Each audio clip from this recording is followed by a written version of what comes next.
spot the fucking difference. Hello and welcome back to another video. Welcome back to another live stream. And welcome back to the YouTube channel.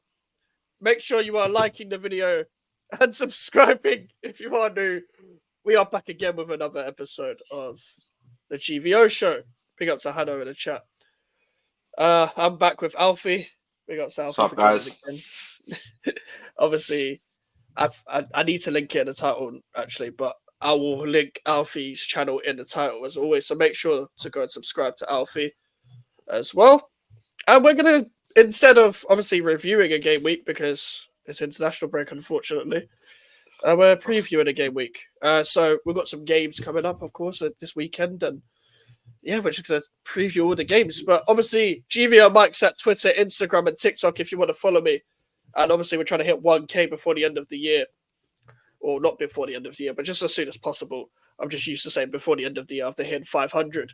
But first, let's get into West Ham Fulham. I'll be doing the full preview either Thursday or Friday, depending on, life and stuff. So keep an eye on the community page for when the stream will be scheduled for the West Ham Fulham game in full. But little preview on that. Obviously, Nicholas Fulkrug scored for Germany in the international break. Very easy goal to score. If he missed from there, I think he'd be shipped back to Germany very quick. Like, there was literally like 2 yards away, so he couldn't really miss from there. Pick up to Jonathan, as always, as well. But yeah, obviously we've had people out during the international break. I don't know how Rodriguez has done. Obviously, the Czech boys, they lost 4-1 to Georgia. Need I say any more? They lost like I didn't watch the game. I don't care. But they don't know how to pass the ball in that country. Clearly, we've got two examples of them. But they lost 4-1. Obviously, Bowen came on against Ireland. I didn't watch the game because I was out. I don't agree with this statement, but cool. Big up to Hanno. Obviously, I don't know who else. Mohamed Kudus is playing now, I think. Mohamed Kudus is playing now. So let's hope he makes it out of the pitch alive. And hopefully we can have him started again. Unfortunately, he'll be on the left wing, probably. I think to pretty much sum it up, just very briefly, if we play like we did against Manchester City, we'll be fine. We'll be fine. Of course, we took it to Man City. We conceded unneeded goals, but we had chances that we created and we unfortunately didn't put away. But yeah, big up to yourself, Czech. First time on the channel. I've seen you in Nippon stream yesterday, so big up to yourself.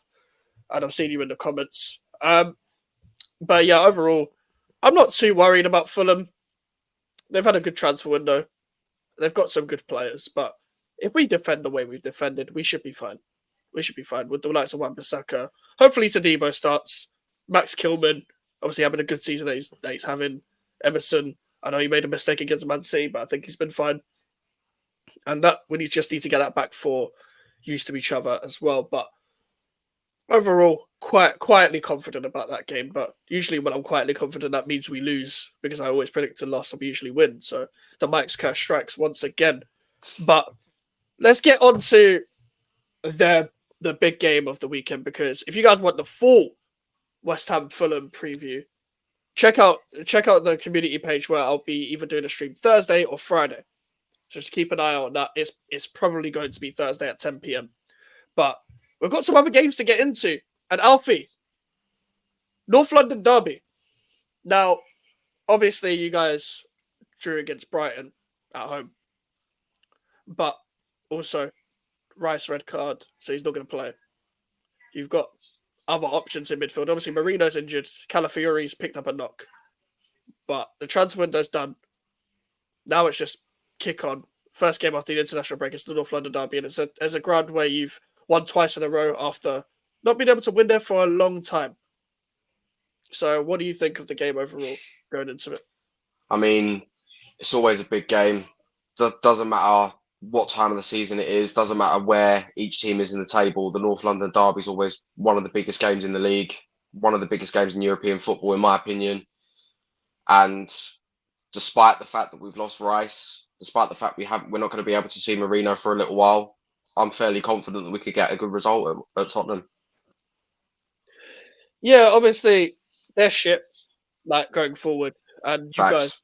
decent defense, so that should probably bring you the most confidence as well. So, as has the nerves kind of gone? Well, not from the derby, but from that going to Tottenham Hotspur Stadium. Then, Yeah, it definitely feels like over the past couple of years, there doesn't seem to be as many nerves going into a game at Tottenham than there was in the past. Obviously, we had a massive amount of seasons where we go there and we get beaten quite badly. But the past couple of seasons now, we've gone there, we've picked up decent results. Yes, the last one at the Tottenham Hotspur Stadium was quite shaky, but we still got away with the win. And it was at a time when we were trying to push on for the title. So it's a bit different now, considering the fact that usually we're playing Tottenham at the Emirates first in a season. This time yeah. it's at Tottenham first this time around. So it's a bit different, but the the main aim is always the same: get a win against Tottenham. Don't let them have that over you, and show them again who runs North London. Honestly, let me get into Melon's comment. Big up Melon, he's been on the channel many times. Big up Max every time. What's going on with Broski's wall? I rate it. What is going on with your wall, my friend? Do you know what? I need to decorate. So Big man thing. It's just a map in the background, and that's the Yeah, outline. it's the GTA 5 map. Oh right, okay. I didn't even know that. I couldn't even see it from that angle. Fair enough. You know when you get the disc for the Yeah, game, yeah. it comes with Yeah. the case. Right. Okay. I think I have one then. Because I have. Well, I don't even know what my GTA disc is now. Fuck, I bought that about 7 years ago. But I don't even use the disc anymore. I've got it saved on my Xbox. no, fair enough. Because the thing is, I've got the disc. I think I lost the actual disc, or it didn't work anymore. So I had to re-buy it on PlayStation, or re-download it or whatever. But yeah, big up to Damien as well. But I have to say, Mappa will walk on for the paint job. You repainting it around it, or Yeah. Basically, what happened was this was actually my sister's room, oh right. and my sister had my room, but I had trouble maintaining it and keeping it tidy. So Mum thought smaller room, less problems. You can't be trusted with a bigger room. Yeah. But this was like ages ago, and my sister refuses to switch back. So, Oh right. Okay. Fair enough. and to be fair, this room's quite comfy. So, Luckily, this camera for me, you can just see this part of the room. Because behind this Mac is the most is it dustiest, horror? messiest. Is it horror? It's horror. Oh, it's horror. Do you know why though? It's because I have too much stuff here, and I can't be asked to get rid of it. Because when this house got redesigned in like 2018, Yeah. and I've just had bare stuff, and my mom keeps giving me old stuff, and I'm like, where the fuck am I meant to put this? So it's just there. Like there's a bunch of old shit from like my childhood that I can't. That it's just a mess. It's just everywhere. I'll give you the link for another stream, bro. This is just me and Alfie for the stream, but I'll get you the link for another time. Room tour. Which one, me or Alfie? You willing to do a room tour? Or should we say that another time? Yeah, another time. Another time. But do you prefer going to Tottenham's ground first then to get out of the way? I definitely feel like it bodes well getting them out of the way first, because it's always quite tough going there. Usually it's around the nitty-gritty time when we need to get a result that we have to go to Tottenham's ground. But I feel like this time it will take the edge off. So yeah. You think it's gonna have the same like hostile vibe to it like it always does? Because usually it just 100%. 100%. There's always a hostile vibe when it comes to the North London derby. Oh yeah, because Joy is, I would say it's the best for me as a neutral. It's the best like big team derby in the Premier League. In terms of English football, because for me, all the best derbies in England are like lower teams. Like for me, like Sunderland, Newcastle, or like obviously West Ham, Millwall if we played, but Aston Villa, Birmingham, those derbies are mad. Yeah, those derbies are mental. Like those derbies are crazy. Like, but us and Millwall don't face each. I reckon it would be the best derby if we faced each other like more. But yeah, He got some white human just checking in the channel. I'm a white Big human. up yourself. Big up yourself. I'm the worst YouTuber. I haven't seen you in a while in this show. I hope you're doing well, bro. Rock, paper, scissors for the room tour. Another time. Wow. You're not getting a room tour from me. You're not getting a room tour from me. I'll tell you that for sure. Also for both to show how much carpet you can see. Nah, is obviously I've got a max. Even if I tried to show you the carpet, which by the way is the worst part of the room, I would actually accidentally unplug it and the whole stream would end by mistake. So it kind of has to stay here, luckily. And Chelsea Arsenal is always a great game. Obviously, yeah, Melon's a Chelsea fan, by the way.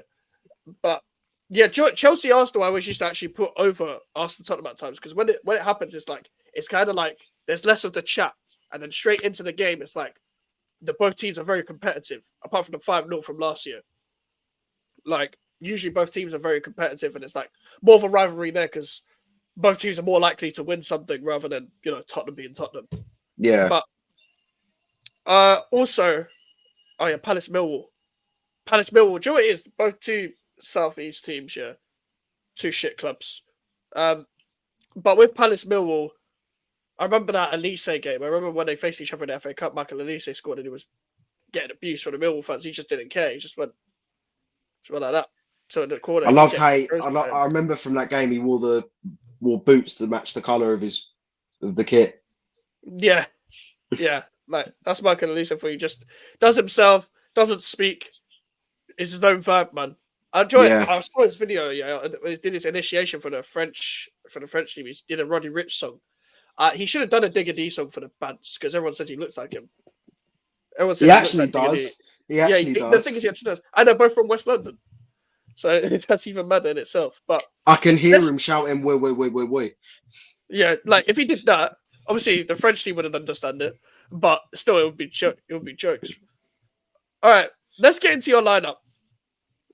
Who do you want to line up? We're gonna go. Who do you want? Not who do you think. Who do you want to line up? But obviously, with the context of Rice is suspended, Marino is injured, Calafiore's got a knock, but let's say it's just a knock hypothetically. He said, let's say he can potentially start. So love that from Damien. Love that. Even though it's an Arsenal song, I can agree with the message. Who do you want to start? I think the first thing that we should do is we should probably get the obvious ones out of the way. Okay. With that being Raya in goal, Saliba and Gabriel at centre back, Ben White at right back. Wait, one at a time. Hold on. David, I need because this takes time to add. Hold on. David Raya, Gabriel and Saliba, yeah? Yeah. All right, Saliba,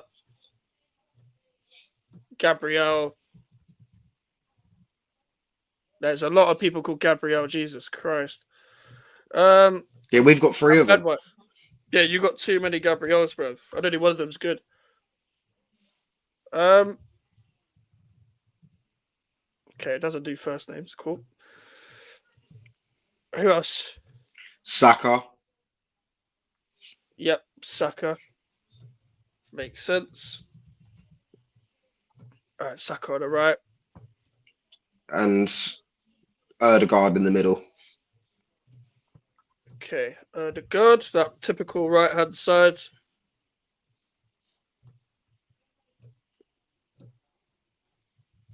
All right, now okay, those are the obvious ones. So you got left back, DM, centre mid, striker, left wing. Surely we know who's going to start striker, but who would you start? I'd start Trossard. False 9, yeah? Yeah. Trossard, false 9. I actually agree. I think that's his best position in this team. For left wing, I'm going to say Sterling. Nice. I think throw him straight in the deep end, yeah? Yeah. He rises in big games, so you kind of expect it, innit? And then I think left back, it will most likely be Timber. Would you continue that? Start Timber? Yeah. It's going down.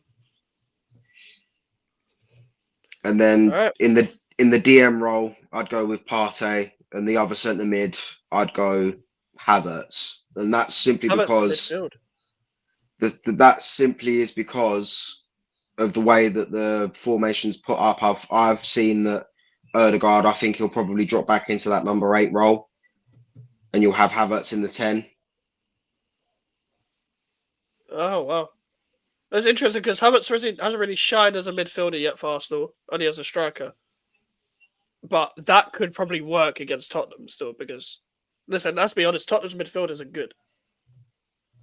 So you never know. Like, so all right. So do you think you're confident with this team then? You get over the line, little 3 points. Yeah. Okay. What early score prediction? There's 6 days. Like it's probably going to change in a week, but what about now? I feel like it will be quite a close game. Mm-hmm. I think I'd probably say 3-2 Arsenal. That's the thing as well. Like this game, even though your defense is sick and their attack is shocking, this is a derby. Like even last season, you guys were comfortably the better team, but they still got 2 goals. I'm pretty sure even one of them was a penalty. And David Raya gave away the ball for the other one. But you guys could probably do what you did last season and hit them very early and just take them by surprise. Because the thing is as well, the pressure's all on them because they're at home and they haven't won there in 2 games. The last time they beat you was the top 4 game. Yeah. Where it was under Conte. So they've had... So Ange hasn't beaten Arteta yet. And obviously they played well in a 2-2, don't get me wrong. But their defence has been even worse since then. Their midfield has got worse since then. And their attack is still mediocre at best. So all the pressure's on them. They've got the crowd behind them talking about like, well, just even chanting them on to try and get the win at home because you cannot lose to Arsenal. But all that pressure is going to get to them. 100%. That's the way I see it. That's the way I see it. Like, Arsenal players, yeah, cool, they don't get over the line either. But you guys are proving that you can win it away ground. You just haven't proven yet to get over the line in terms of your actual target throughout the season. But in a one-off game, you can probably get over the line. In a one-off game, we thrive under pressure. Yeah. Whereas if you look at Tottenham, they've clearly shown on multiple occasions that when the pressure's on, they crack a bit. I mean, they did it against Newcastle. Yeah, they did. They had all the ball in their half for like about 20, 30 minutes. And then one turnover from Joe Linton running over that midfield. And then a baller behind to Murphy into Isak. So they got very lucky as well in the early part of that game. Isak's shot. I didn't even think it was a shot. I think it was a cross. Yeah. Clipping off the bar. Like, that's the thing. You guys don't have any runners in behind until Sterling has arrived. So I'm watching that Sterling Porro battle very closely if he starts. And I think he should start because Trossard hasn't been up to it on the left. Neither has Martinelli. So I'd say you start Sterling anyway. Even the problem is you don't have that proper striker to really help Sterling for him to feed off. But Pedro Porro ain't great 1v1 defensively. And the easiest way to get him behind, to test Spurs' defense is to put a ball in behind. And you guys have got the pass, you got one passer to do that in Ødegaard. Would you not be tempted to play Jorginho in this?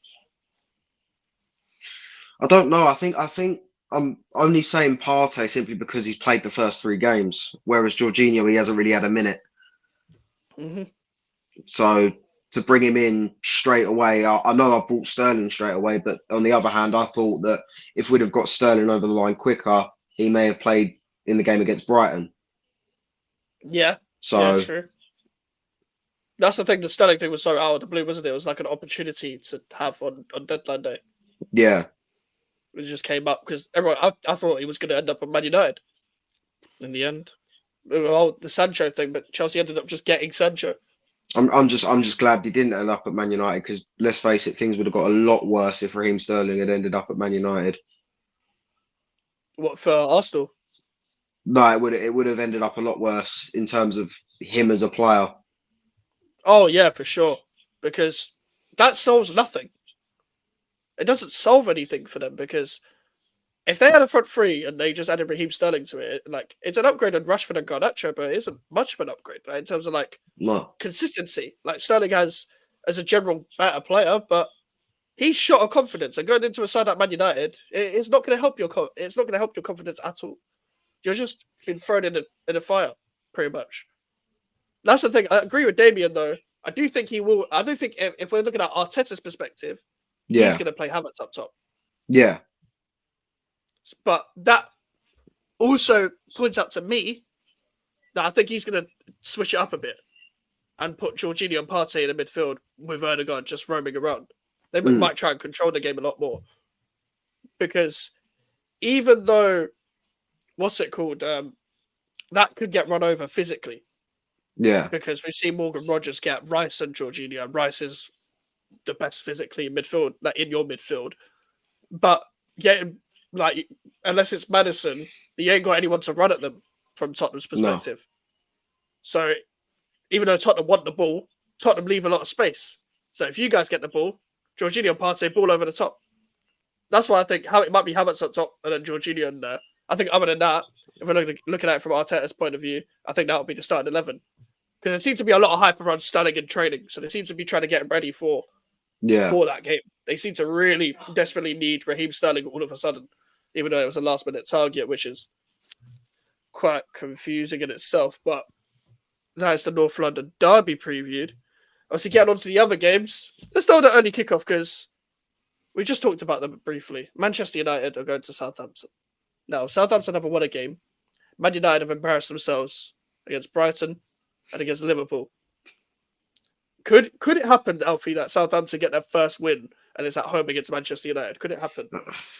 It could happen, but at the same time, it could be another embarrassment for Southampton. You never know with either side.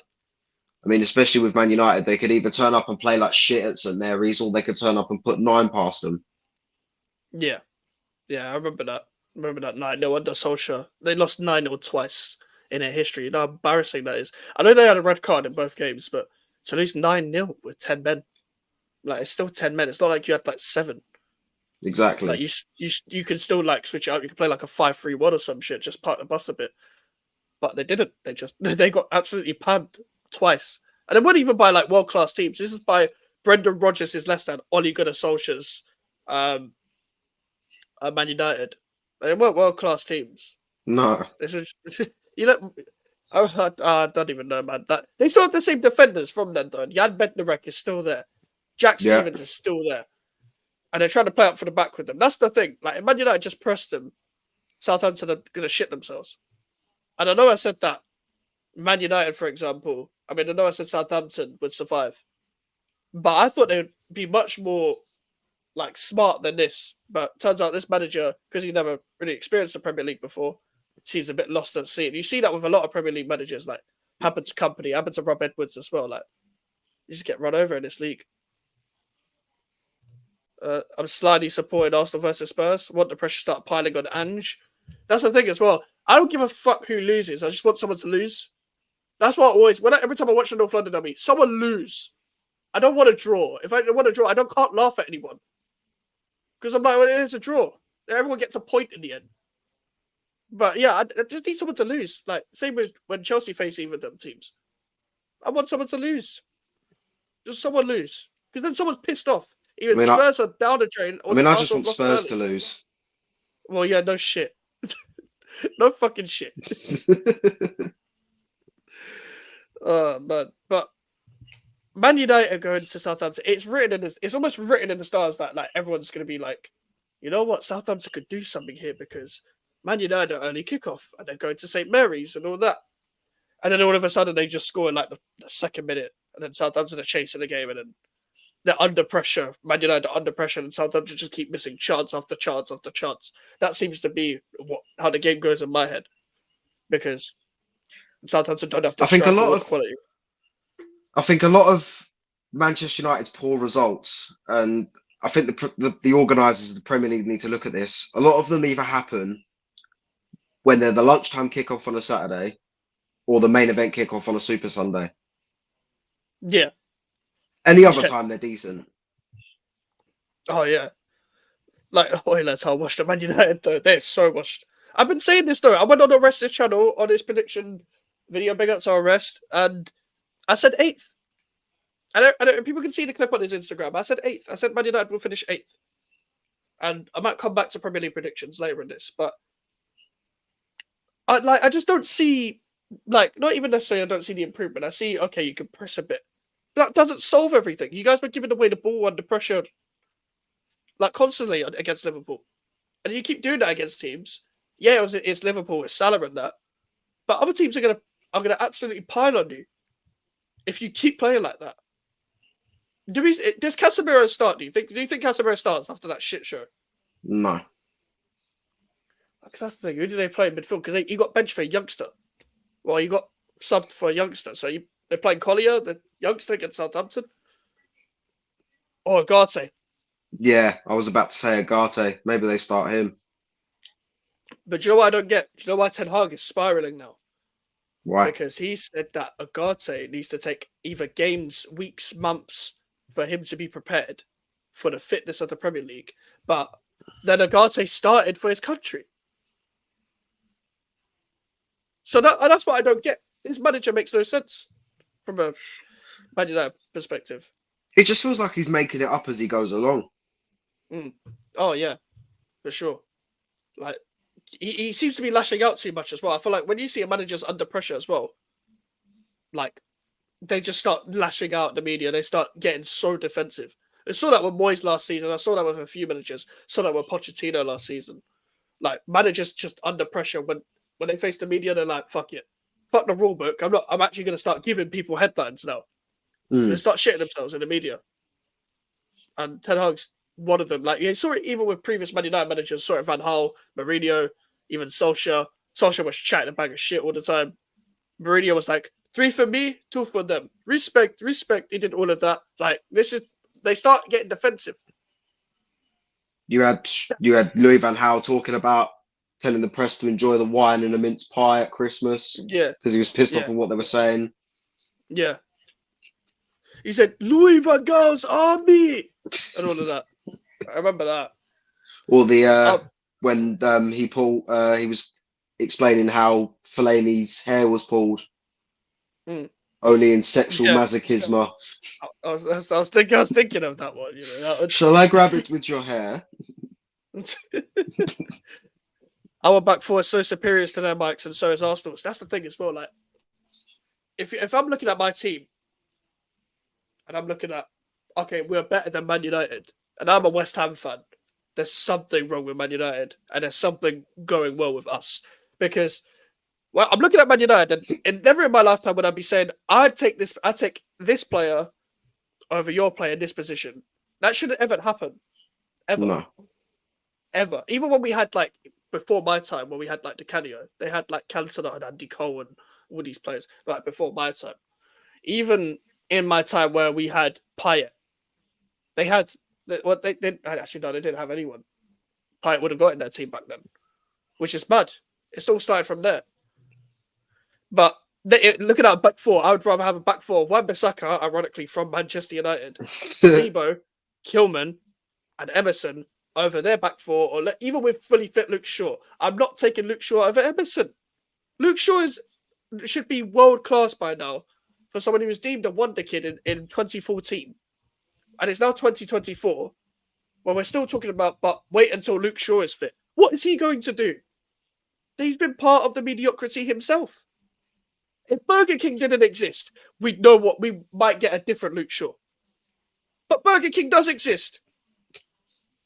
And he's a happy customer.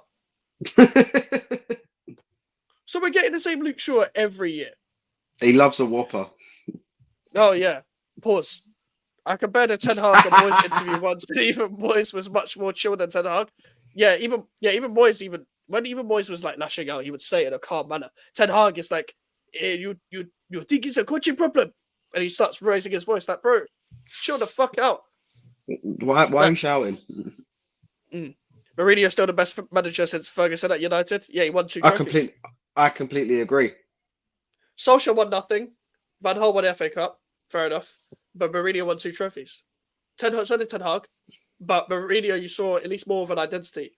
It's actually more Yeah. toxic than the Mourinho age, in my opinion, because people looked at it as very toxic then, but they had higher expectations then, and also now they've already seen the Mourinho saga, so now they're even more frustrated because this happened again and again and again at Man United. So nothing's going to change until you actually get a manager that with a brain, and you start unloading all your squads with the players that have been a part of batterings every year. The Rashfords, the Brunos, who's got given a new contract, Luke Shaw's, as we were saying. The McTominay's gone, to be fair to him. Maguire's still there. Like, Lindelof is still there. Lindelof, the Swedish Maguire. They're the same. They're the same defender, I'm convinced. I'm saying that about their whole back four. I take our whole back four over this. Same. Martinez is too rash. Varane's gone. So you can't even argue that. Because De Ligt is there. I would take De Ligt at West Ham happily, and I'll take Martinez at West Ham happily, but it's just right now starting. Kilman's playing well. Yeah. Even Mavropanos has played like well against Palace. And he's played for most of the Villa game very well. So he's even performed. Like, De Ligt is new. Lenny Yoro is injured. Dalot, I'm taking Wan-Bissaka over Dalot. Even though Dalot's a good player. And yeah, Emerson over either Luke Shaw or then listen, they have Mazzarari. I would have loved Mazzarari at West Ham as well, but I'm taking our back four as well. Like, we're more defensively organised. And our managers just come in. It's so bad that I'd actually take Zinchenko over whoever they've got a right back or a left back. Yeah. And Zinchenko's not even good defensively. Yeah. And do it, even when you were growing up, when we were growing up, yeah, it used to always be like Man United might have the edge over Arsenal. Arsenal's team is way better and way more coached than Man United's is. And it's mad to say that, but we actually really deep it because Man United and Arsenal used to compete for a very long time. So it's even mad, like head to head. Neither of them are competing. Like, Man United ain't compete with Arsenal now. They haven't been in ages. How does Maguire get picked for England over Kilman? Are these guys doing their job? Big game, big six tax. That's what usually happens. It's big six tax. Bowen forced this way because you can't escape Jared Bowen. Grealish got more time when he moved to Man City. Maddison got moved time when he moved to Tottenham. These things happen all the time. And the thing is, the reason why Angel Gomez and Gibbs White got called up was because Carsley knows them. Yeah. Carsley knows them. And Madueke got called up, well, he's a big six tax anyway. But he knows him. And listen, I rate Carsley for changing it up. And listen, I don't give a fuck if West Ham players aren't called up for England because I want my players to rest. I want Bowen to rest. I didn't give a fuck if Bowen wasn't called up because he can also be motivated by the fact that, okay, I'm not being called up for England. Let me show you why I should be called up for England and then perform even better because that's the kind of guy. Fuck no, is he better than Kilman? Not in a million years. And I know you agree, but Damien, but I would take Kilman. I have reservations. When we were linked to Maguire, I wanted to headbutt everything in my house. I don't think people understand how much I hated the idea of having Maguire at my club. Like, we were linked with Maguire and McTominay, and we're close to selling Paquetá at one point.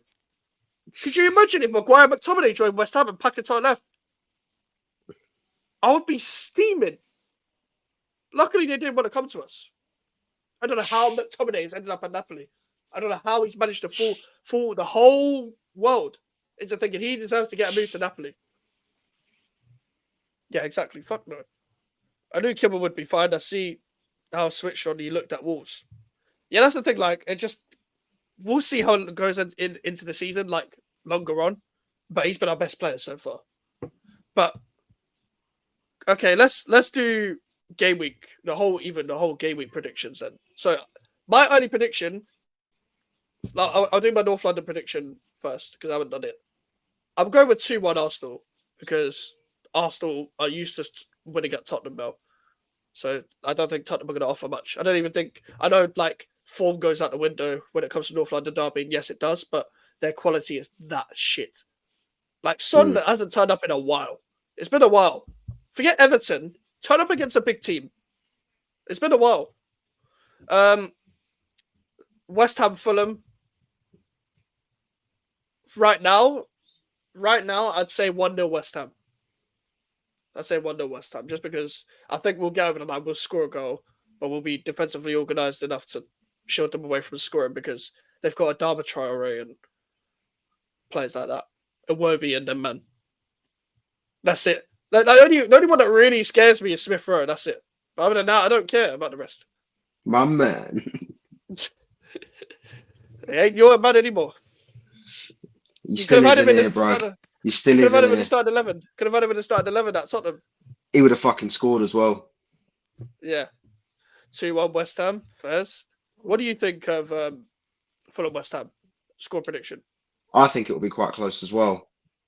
I'm leaning towards the same as you with a 1-0, but I feel like it will be a case of you'd have to possibly it'd be a case of the majority of the game, both teams trying to break each other down, and you being the only one that actually gets through. Yeah, I can see that. I can see that exactly going like that. But that's because, like, if I'm just comparing their attack to our defense, I can already see we could get them if we create the chance. It's just a matter of if we put our chances away. That's just the way I see the game. It's just if we put it away because I know we're going to defend quite well. Big up to Charlie as well. Hope you're doing well, my guy. Southampton, Manchester United score prediction, Alfie. 2-0 Southampton. Do you know what? I'm going 1-1. They'll drop points. Oh, you're going for a draw? They'll drop points, but I just don't think Southampton have the facilities to get over the line. Hopefully Bowen or could have shine 2-1 Southampton. Okay. The next there isn't really many don't get me wrong, yeah. I'm looking forward to this weekend because it's 12:30 to 8 p.m. all day football. And then it's Super Sunday straight after, 2 o'clock, 4:30, yeah. But actual games itself aren't that good. No. So I'm just gonna go through it by 3 o'clock. We'll do a couple quick fire 3 o'clock ones. Brighton Ipswich. What's your score prediction for that? I reckon draw. Either a 0-0 or a 1-1. Yeah, I can see because I don't actually think Brighton are that good. I know they've got 7 points. I don't actually think they're that good. I think they can be got at. But I think it'll be 1-1 because I think Ipswich will get a goal, but I think they'll also concede one. And listen, Ipswich haven't even played that bad. It's just the differences between the Championship and the Premier League, and it's all about taking your chances. So, yeah, 3-1 Brighton from Charlie. Crystal Palace Leicester. Neither of them have won a game. One of them could have their first win of the season. Is that Selhurst Park? Thoughts? I think Palace might get away with that one. Yeah, first. What's the score prediction? Probably a 1-0. 1-0. Yeah, I can see that just because they've signed Trevor Chalobah, they've signed the Wolfsburg guy LaCroix, they've kept Gay at the back, so the defense is if everyone's fully fit, solid. They've also got Chris Richards as an option as well. What's it called? Their attack. Listen, their attack is okay. Their attack is okay, especially Eze and Kamada. I like Eze. I like Kamada. I think Mateta is a bit of a purple patch version, but we'll see how that happens in the season. I do like their midfield. I've always been a fan of Adam Wharton. Yeah. Leicester, they've obviously got Jordan Ayew. Funny enough, Jordan Ayew's quickly returning to Selhurst Park, and so is Edouard can't play this game. Actually, he's on loan. So I don't think Leicester are going to score against Palace, but yeah, I can see 2-0 Palace. Unfortunately, Palace might win a game. Brighton look good, and Ellen gets a decent time out to the window themselves, but they look in form. Do you know what it is, bro? I know they got the results over the line, but I don't think they're as not even fluid is the right word. I don't think they're that accurate anymore with their play as much as they were under De Zerbi. And I'd see them finishing mid-table, and I don't really see them having a proper goal scorer that's going to keep finishing chances for them. It's going to be similar for me to how they were under Graham Potter, where everyone was talking about their fucking XG all the time and how many chances they were creating, and they finished nothing. But they'll be fine in defence, but that all depends if Lewis Dunk's going to make a mistake or not. Palace haven't replaced Olise well, in my opinion. That's the thing. It's very hard to replace someone like that as well. But I think getting in Kamada, Sarr, they've got França, they've got Eze. I think it's okay for now to have those 10 options / winger options behind the striker for now. But it's very hard to replace someone like Elise, who is Yeah. inevitably going to do well for France and Bayern. And unfortunately, he's officially a French international now. And no chance of him coming to England. And that's the proper dagger in my heart right there. Because I know He we've got sounds right like he's winger from options. Ensborough. Oh, yeah, he's from West London. He's born From there. Ensborough. He could have represented England, France, Algeria, or Nigeria. That is mad. That is mad to me. Like, he's from like 4 different countries. Your head must be boiling in that situation because like you got all of these options for international football. Like, which one do you choose? Probably France. Blatantly. Yeah. Because to be fair, I don't know what goes through his head when you pick them nations, but obviously we went through Fulham, West Ham, Liverpool, Nottingham Forest at Anfield. That should be. Yeah. What do you think? 3-0 Liverpool. Yeah, I can see the Another same. clean sheet. Yeah. Yeah, they haven't conceded yet. That I could don't continue. I don't think he'll start, but I think Chiesa might get 15, 20 minutes. Yeah. Come Could on be for slowly Diaz towards the integrated. end of the game, yeah. Yeah. Yeah, I'm going 2-0. I think they'll comfortably beat them. I think they'll just pass around the ball to take the piss out of them a bit and then Yeah. unload their confidence a bit. Obviously, Gibbs White coming back from international duty for Forest, but they've got Ward-Prowse. I guess Ward-Prowse might make his debut for Forest on loan. We'll see how he gets on. Probably won't get many minutes. I guess straight away, but we'll see. Man City, Brentford, another one. Is that the Etihad? 4-0 City. Yeah. I swear to God, if Haaland gets another fucking hat-trick, I swear to God. It'll be 3 in a row. It'll be on 10 goals before game week 8. Golden Boot will be wrapped up before the Christmas period. Hear what I'm going to say, yeah? If Haaland scores even 1 goal this weekend, give him this Golden Boot and then start his goal-scoring thing again. And then give everyone else a head start and then see if he can win another one. Because this is ridiculous. This is taking a piss.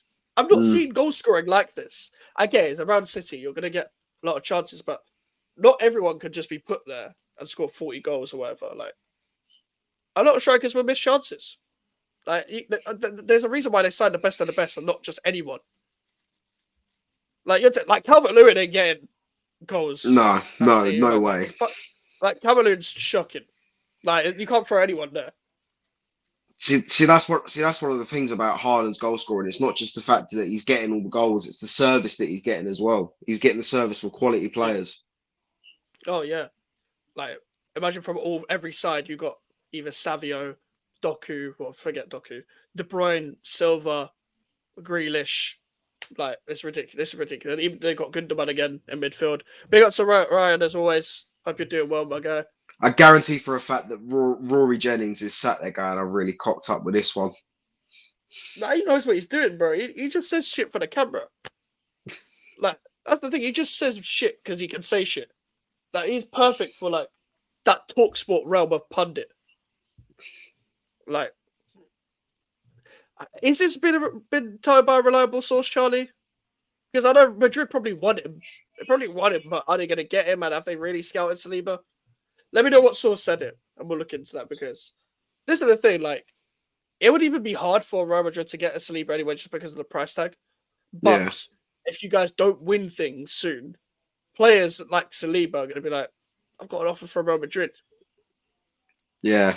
Like, it's Real Madrid. You can't fight that Real Madrid pool. No, of course not. You know? Are you fucking serious? Are you fucking serious, Damien? Is this actually true? Well, is Fulkrug injured? Oh, fuck's sake. I can't catch a fucking break. Is he injured? Hold on. I'm on Fulkrug, a doubt for Germany against Netherlands.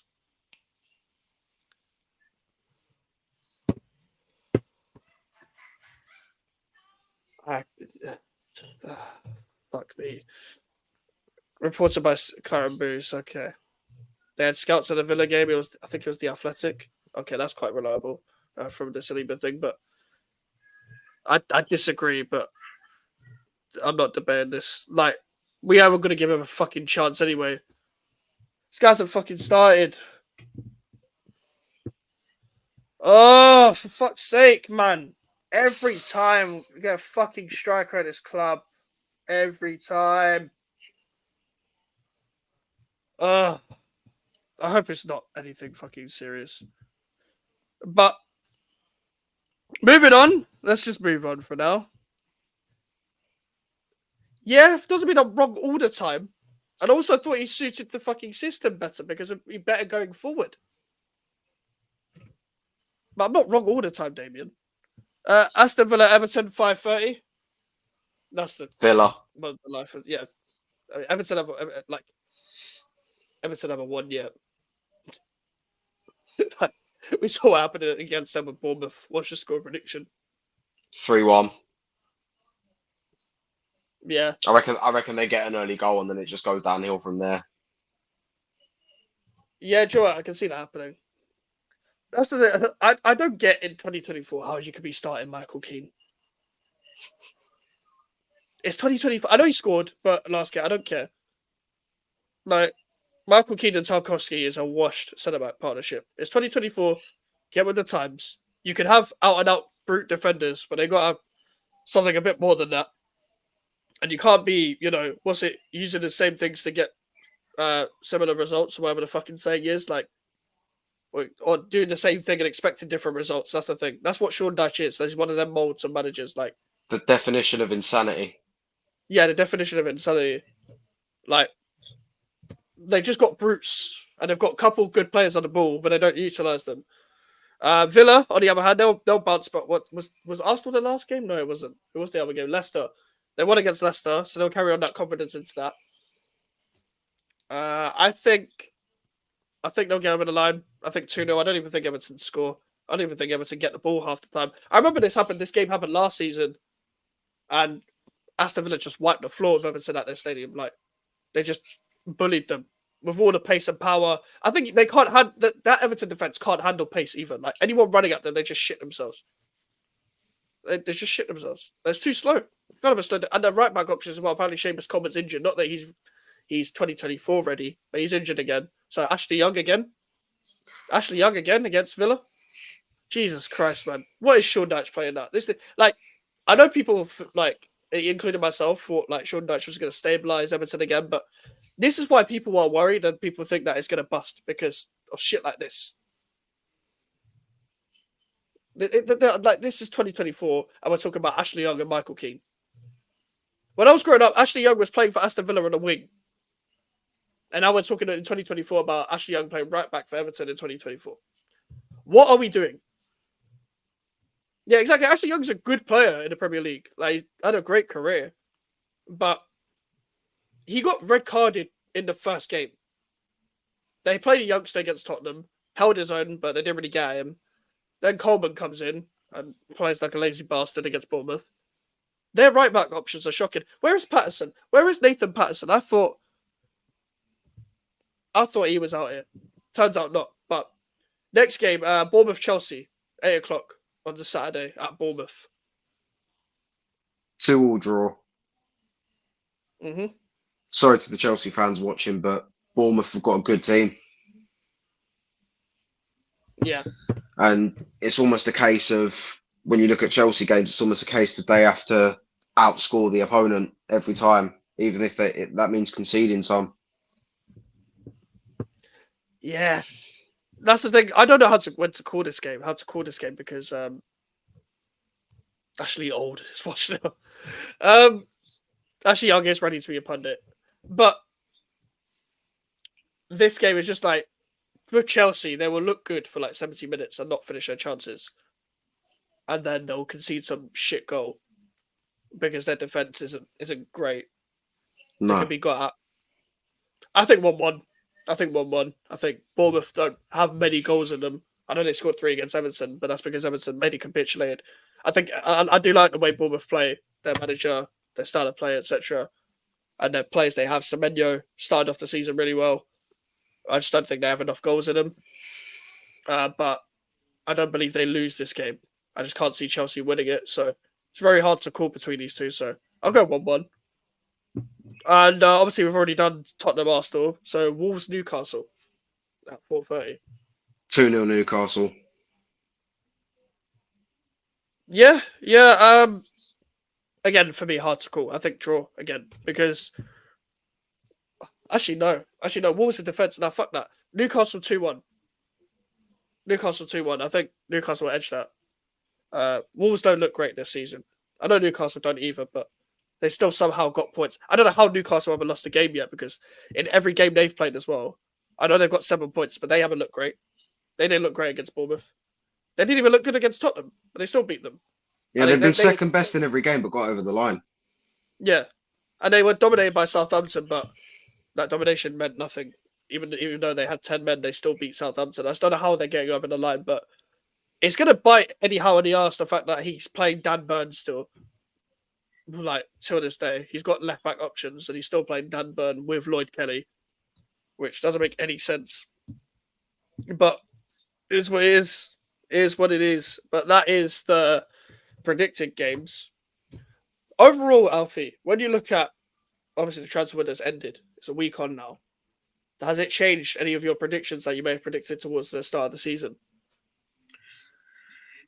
Yes and no.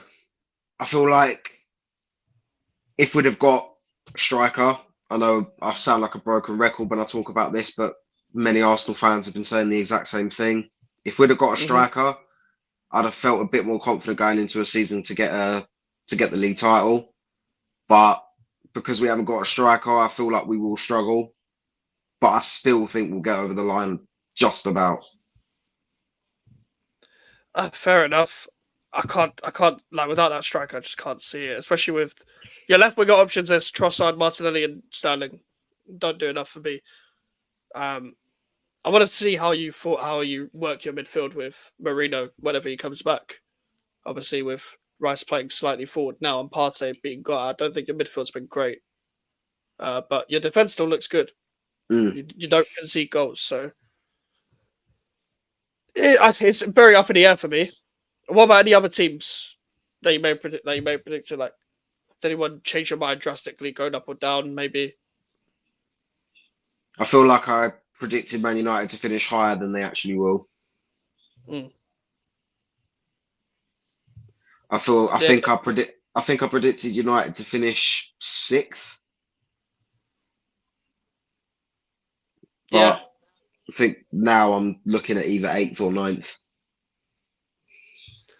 Yeah, like I just can't. I can see it being pure carnage again for Man United. Like it's going to be one of the ones where you're gonna every time they lose, you're gonna tune into every fan channel that they have because it's just gonna be one of them ones where it's just like they're gonna have a lot of them Brighton games, a lot of them Liverpool games where they're just having crisis meeting after crisis meeting as a fan group, trying to get this fucking manager out, but not constantly arguing whether this manager's good enough or not. I don't know how people are still defending Erik ten Hag, but like that's the thing. Like people did make a good point. Like trophies can mask over like some like drastic shit. Like they can pretty much put a plaster over a bag of shit. Yeah, and that's what Man United have done with cracks. FA Cup. Yeah, that's the phrase I was looking for. But I just said it the weirder way. I think Man United will struggle. Yeah, I think so as well. Man United have been struggling, bro. Yeah. I don't think Max Kilman and Wan-Bissaka are going to get a call-up because we're just one of them teams where we have players that would just always go under the radar. And I think, despite the fact that Lee Carsley is a new manager, especially like if he's still ruthless the way he is and he's just put Kyle Walker out of the picture, Trippier's gone, Trent is there, and Rico Lewis is there. So hopefully Wan-Bissaka can get in, but I don't think he will. But with Kilman as well, he's better than what they've got with what we've got in terms of England, in my opinion. And even Tomori's still not getting a call up. I don't get it. I've been saying this for years, bro. Honestly, I'm convinced no one that works for the FA watches Serie A. Yeah, that's what I think. Like, go and watch other leagues. Like Bellingham had to force himself. He pretty much had to be in your face to even get this call up in the first place. I mean, Sancho barely got a call up when he was playing for Dortmund. Yeah, he didn't. It was He only should have. once or twice that he got picked. Yeah, he should have got more. And he might. I mean, I don't know whether he'll get a call up now, get a regular game time for Chelsea. If he does, we'll see. We'll see how that happens as well. But I think he's one of them players as well where he's probably going to be put out of the picture due to the fact how many winger options there are. Yeah, run up the likes, as Charlie said. Big up to yourself, bro. Have a good time at work. But that's the thing. There's a lot of England players like the likes of Kilmans, the likes of Wan-Bissaka, the likes of Sancho. Let's say even Hudson-Odoi was to have some rejuvenation at Nottingham Forest. He would still not get a call up, even if he was to have that great thing. I think every manager has their favourites. I get it. And I think there's going to be a lot of people from the under-21s that are going to get that call up. Even Adam Wharton didn't get a call up. He was in the under-21s, and Conor Gallagher's still there.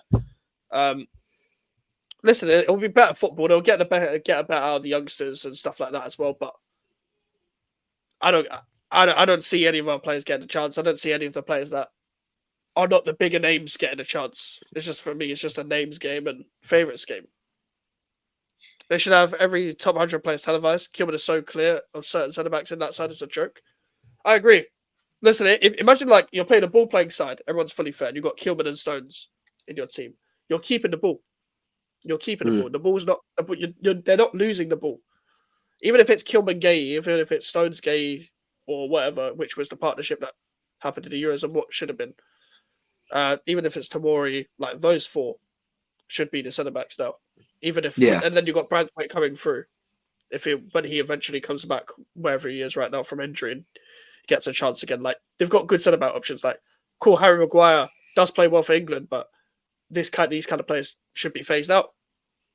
If for example, like Harry Maguire, if you want to play a ball playing side, you play higher up the pitch. Baller behind, Harry Maguire's not getting it. Like you're getting ran down. And Lee Carsley wants to play higher up the pitch. I like Branthwaite. Yeah, I like Branthwaite as well. I like Branthwaite as well. Good young player. I've liked Branthwaite as a centre back, but I feel like in Branthwaite's case, I feel like he should get a move away from Everton if he is going to get a call into the England team. I feel like him getting away from Everton. Obviously, Pickford plays for Everton, but that's a unique case because he's England's best goalkeeper. But yeah, if Branthwaite wants to get into the England squad, I think a move away from Everton would be the best thing for him. Yeah, I agree. Because especially if you're in that cesspit where, exactly, even if Everton survive, they're going to be looked at as like it wasn't a great defensive job from Everton. Like even last season, they were down there because of the points deduction mainly. Because even if you take the points deduction away, there would be nowhere near the relegation fight. With this season, currently, as it stands right now, there is no points deduction. And even if they get another points deduction, I can't see them getting out of it again. Because not this time. The morale is not there anymore. The fans went through all that mental stress, and the players did as well, to then get over the line. To do that again, that would be impossible. They haven't got the fight in them to have another points deduction. Nah, not at all, bro. Not at all. But we're going to end it there, people. It's been a great show, as always. But back to normal, obviously, next Monday, because we'll actually be reviewing a game week. So it's going to be interesting to see what happens from there. And it will be my birthday, lads. Oh, yeah, it will be. We'll be doing this on your birthday. Yeah. This guy is going to be 42. Fuck you. But make sure to go check out Alfie's channel as well. Alfie, what you got coming up? Match review and match preview of the North London derby. Going to be going into a lot of detail about the game. Unfortunately, I cannot watch the game because I'm at work, which is BS. But I'll be trying to keep tabs, check the score here and there, just little sly look on my phone. And then I'll watch the highlights when I get back from work, and I'll sit down and do a review of the game, which will go out that same night. Nice. Obviously, make sure to like the video, people, and subscribe if you are new. The match I'm gonna pretty much confirm the match preview for Thursday anyway, even if I'm not busy Friday, because I'm meant to be busy for Friday. So, match preview of the Fulham game will be on Thursday. Normal match preview, as always. We could be back to normal. I've got an upload coming tomorrow. I don't know what video I have for Wednesday. I don't even know if I'm gonna have one. It's very hard to upload videos during the international break, but as it stands, I have no video for Wednesday, but I've got a little fun video for tomorrow, bit different to the usual. Then we've got a live stream of the Fulham match preview on Thursday. Then the Fulham match reaction on Saturday at 10 p.m. as well. So look out for all of that and join us for that. We'll take through everything, and hopefully this international break can end sooner rather than later. But anyway, make sure to like the video, subscribe if you want to. Social medias are in the description if you want to follow me, and the email for the inquiries. We're on the road to 1K subscribers. I'll see you guys later.